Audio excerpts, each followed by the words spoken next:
Yun, maligayang Pasko. Tsaka ito, December 24. Nandito kami sa SM Bulilan at may bibiling kaming ilang kailangan para mamaya sa Noche Buena. At yung kasama natin si Athena at saka si Ate Joan. Yan, sabi ko kay Athena, sige, kada kuha mo, ikakaltas natin sa aginaldo ko sa kanya kasi inaanak ko din yan. At saka yan, nabili na namin yung mga ilang kailangan namin, mga pang-barbecue lang naman at sa mga kung ano-ano. Tsaka yun nga, nasa bahay na kami at nakita na rin namin yung dalawa. Dumating na rin yung dalawa sa bahay. At syempre, ito, food trip muna kami. Magtatanghalian muna kami. Bumili rin kami ng baliwag lechon manok. Baka naman. At saka syempre, ano pa ba yan? Basta may ham dyan, may sabaw. At wala pa sila Jeffrey. Dapat sila Jeffrey kasi galing pa silang Rizal. At ayan nga, nandiyan na yung sila. At mamaya pupunta kami ng San Rafael. Kaso picture lang mangyayari, wala masyadong makakainan doon pala ngayon. At saka yan nga, yung mga bata syempre excited dahil gagala-gala kami at magkakasama kami. At nandiyan na lang din sila Jeff, yan, dumating na rin. At papunta na kami ng mga nabang dadaanan din namin si Yang. Yung pinto pala ng truck, hindi sinarado, nakanto. At saka yan, syempre, mga bata, basta ayun lang din naman yung mga masasayang moment sa mga bata, yung maibibideo mo yung kanilang kabataan kasi hindi na natin maibabalik yan, yung mga pagkakataon na ganyan. Katulad nung ngayong araw nito, December 25, yung mga picture namin ng mga pinisa namin na kasama pa namin ng lolo at saka ang inang sa picture napakalaking bagay sa amin no, na nababalik-balikan namin. Kumbaga 25 years nakikita mo yung picture mo, uy, itsura ka ni ganito, ang pangit ng bata, tapos si ganito, si ganyan. Masarap lang na balik-balikan at ganoon din yung siyempre ginagawa natin sa pag-video ng mga bagay-bagay na ganito sa mga bata na nakakasama natin. So ayan, ayun nga, nagpabiyahe na kami, papunta na kami ng Makinabang yan kasi nga dadaanan lang namin sila Yang. Nandito pa ng Bigam sa Rafaela, isang mabilis lang din naman na biyahe yan. Kanina napagalitan pa ako ng guardia daw dahil wala raw sticker yung sasakyan ko na homeowners. Nang nanto ko, wala pa nga ako. Kami mga kauna-unahang may bahay dyan sa Rafaela. Kaso hindi na rin ako nakipagtalo. Ibigay ko naman yung ID ko para ako hinayaan na rin tayo. At yung ginawa natin buong maghapon, pabalik-balik tayo sa labas-pasok tayo sa Rafaela para sumakit yung kilikili kataas-taas baba ng pangarang. Medyo ko lang. Ganun lang talaga. Matagal na talaga kami dyan. At saka ito syempre ang simbahan ng Makinabang. Napakaliwanag, daman-daman may mga kapaskuhan lalo sa mga bata pag mga ganyan. At ginagawa natin syempre special ang kapaskuhan para sa mga bata para kahit pa para sa kanilang pagtanda maibigay din nila yun sa kanilang mga anak. Sa kanya dyan na naman sa Makinabang. At syempre ito na si Yang kasama si Kuya Justin. Itong nalaman na ito. Yan. At ito nasa Baliwag na kami. Nasa Baliwag na kami. Napaka-traffic. Alam mo naman kung bakit ganyan. Tuwing Pasko, bakit ganyan ang traffic. Pero siguro kahit hindi Pasko, ganyan ang traffic talaga dyan sa Baliwag kasi may ginagawa naman palengke. At yung ginagawang palengke na yan, someday daw maganda at luluwag ng palengke ng Baliwag. At ito na, nasa San Rafael namin kasi bungad lang din naman yan. At nakita niyo si Jacob, takbo ng takbo, napakalikot talaga ng batang to. Picture lang naman gagawin namin yan. Dapat magpo-food trip kami. Kaso wala, sarado pala yung mga food tripan dyan ngayon sa San Rafael. Kaya ang ginawa ng mga talaga lang, nag-picture lang kami at saka experience para sa mga bata nga na makakita ng mga ganyan. Kaya picture sila mami, sila Jairus. Si Jairus naman, sinama ng pakiramdam niya kaya medyo tahimik, sumasakit daw bibig niya at saka yung lalamunan niya. Kakakain ng yogurt yan at saka ng kung ano, parang nag-inasid siya. At saka si Athena at saka si Jacob pa pinakamahirap i-handle sa mga ganyan. Tsaka ito yung dalawang bagong mag-asawa. Siyempre, picture natin sila para masulit yung moment na ganyan, magkakasama tayo. Tsaka ito nga sila mami, sila Oan. Kasama natin dyan siyempre si Kuya Justin. Siya yung naging taga-picture din natin at saka kaso nga lang talaga wala tayong na food tripan. Natin yun naman, laki ng tinaba ko na naman. Kaya pagkatapos ng Pasko, tayo? Diet na naman tayo. Tsaka yun nga, ang Pasko para siyempre i-recognize na magkakasama yung mga buong pamilya. Kung hindi mo tayo magkakasama, ganun talaga ang buhay. May kanya-kanyang panahon ng pagkakataon. Kaya Merry Christmas sa mga lahat ng may pamilya dyan, sa lahat ng may katropa. Talagang pahalagahan natin yung bawat minuto, bawat pagkakataon na pwede tayo magkasama-sama dahil nga sa buhay nito talaga marami minsan hindi panalo, hindi pagkakataon ng pagkakataon, pero pag meron naman nandiyan dyan, sulitin na natin yung mga panahon na ganyan. Kaya napakasolid ng ginawa ng San Rafael na yun, binigyan nila ng saya yung kanilang munisipyo. Sana sa lahat ng munisipyo ay magkaroon ng ganyan, maging mabuhay yung bawat munisipalidad ng kada bayan. Dahil nga attraction din yan, saka marketing na rin, publicity na rin sa inyong municipality, at saka talagang nakakasama, nakikita yung progreso, yung saya sa inyong lugar. Ayan, pa sa picture lang mga pinagagawa namin dyan. At saka eto na, uuwi na kami, wala naman kami ginawa dyan kundi nag-picture nga lang, isang mabilisang picture. At dadaan din kami sa Padre Pio sa Santa Barbara. Ito naman sa Padre Pio. Yan, kasi maganda rin yung ambience dyan, at saka kapaligiran, video at saka picture.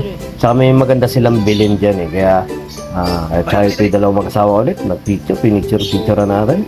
Yan yung mga bata na gano'n lang dyan. Ito yung bilin nila, ang ganda ng bilin nila.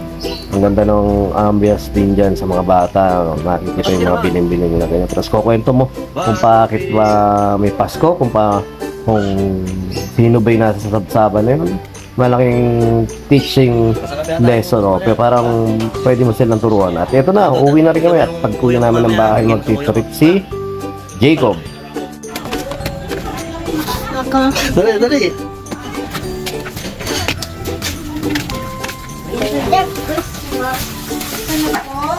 Kuha ko araw na naro ubas. Tayo mo yun. Bigyan mo ubas. Hindi mo nakakain yan Di dapat na nagbili na kami. O yun, kuha ka na. 13 pesos. Kuha ka na ro ubas na, Ayan na, sa'yo na.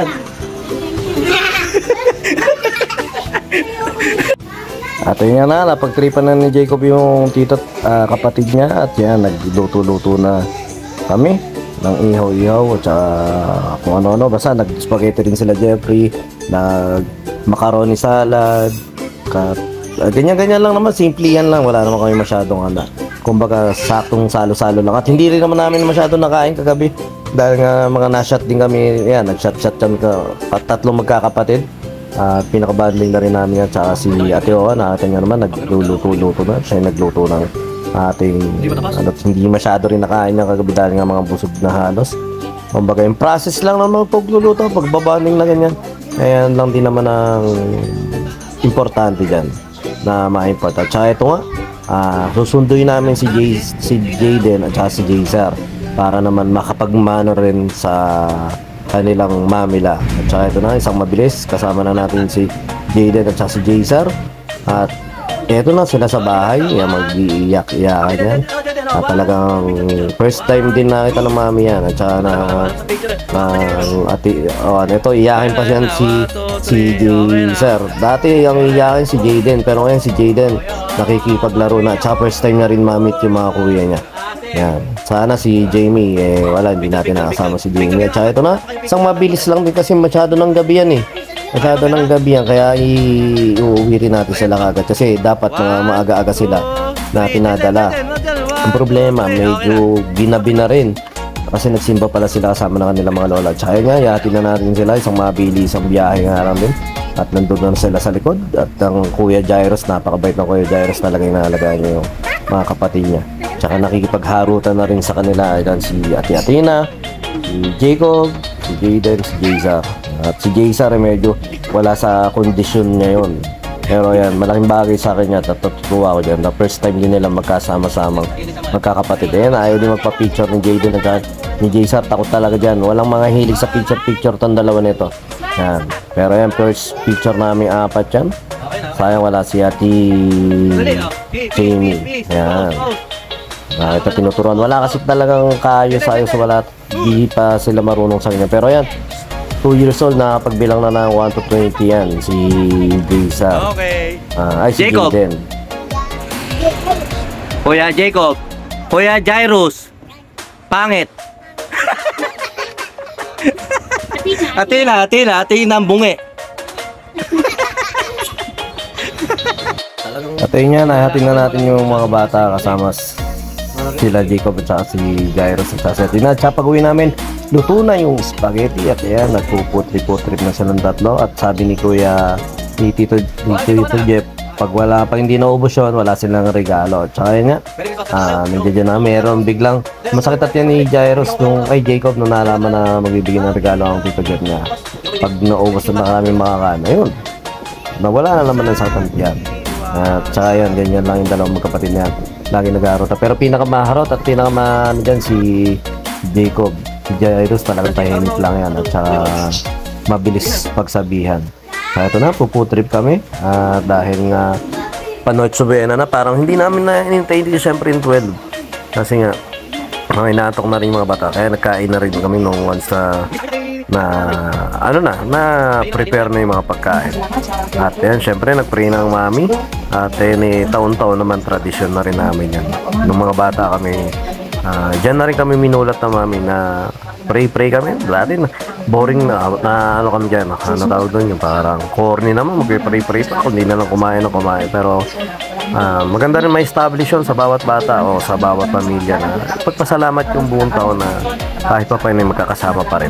Dahil nga kahit na hindi minsan nagkakaunawaan sa pagpapamilya, pero yung once na magkasama-sama ulit na ganyan, malaking bagay na at malaking blessing sa isang pamilya. At sayo niya sa mga bata na nakikita yung mga ganyang pagkakataon.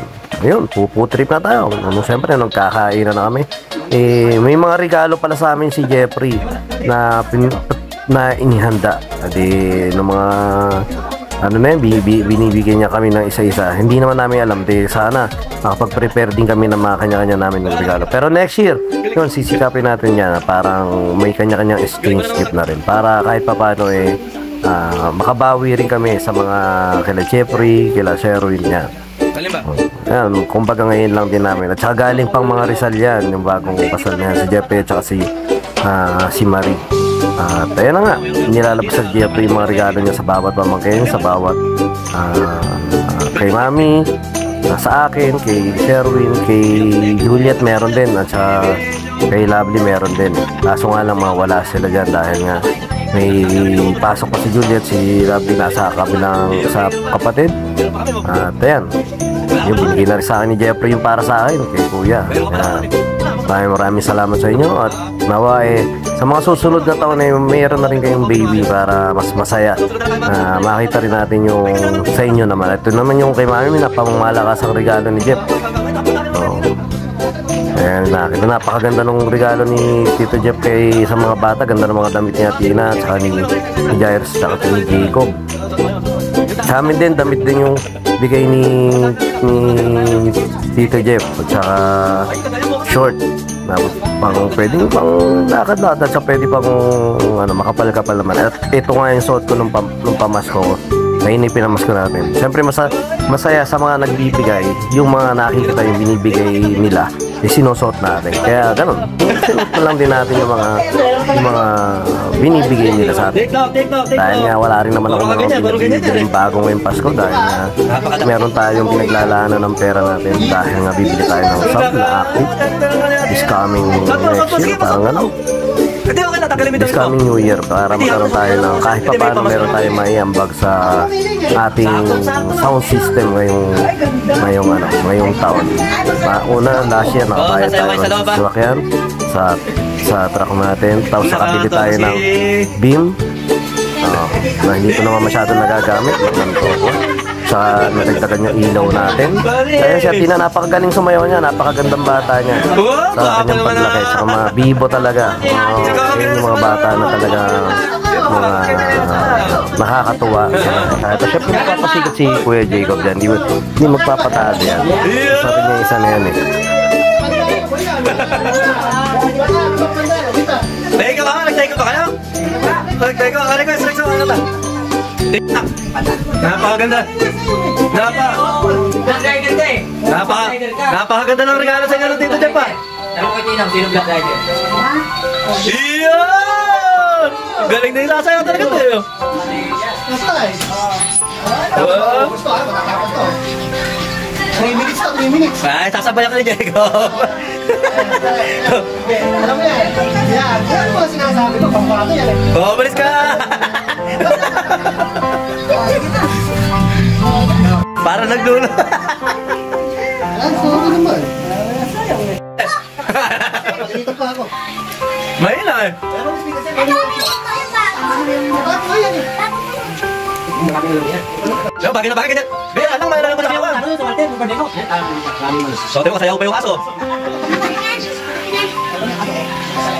Yung galing sa atin, walang bakit. Baba, nakakata ka naman eh. Bagay lang, sakto lang. Galing ka sayaw yan, galing ka sayaw.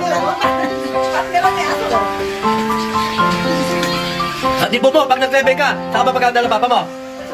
Sa isang taon.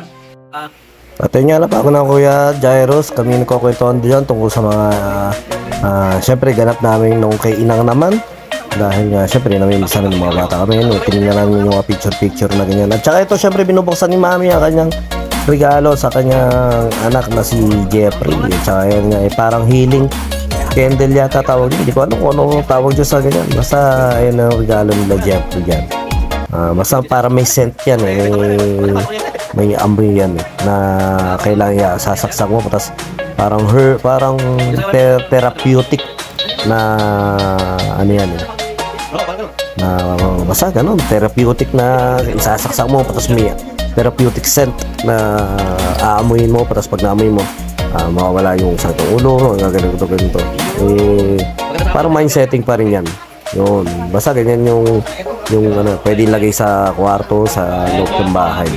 At ayun na nga, pati kami, nagbukas na rin kami ng regalo sa amin ni Utol Jeff. Maraming salamat at saka wish namin kung ano yung mga wish nyo. Siyempre matupad din sa inyo at i-bless kayo ni Lord sa upcoming year na sana matupad na rin yung wish nyo na magka-baby kayo at talagang masarap din nakita nyo naman sa amin kahit na napakatitigas ang ulo ng mga bata na kasama natin masarap na may napapagalitang ganyan nasa kaaway mo minsan. Basta yun, maraming salamat at Merry Christmas at kasama-sama tayo muli kahit na ganyan eh nairaw sa atin yung ating Pasko.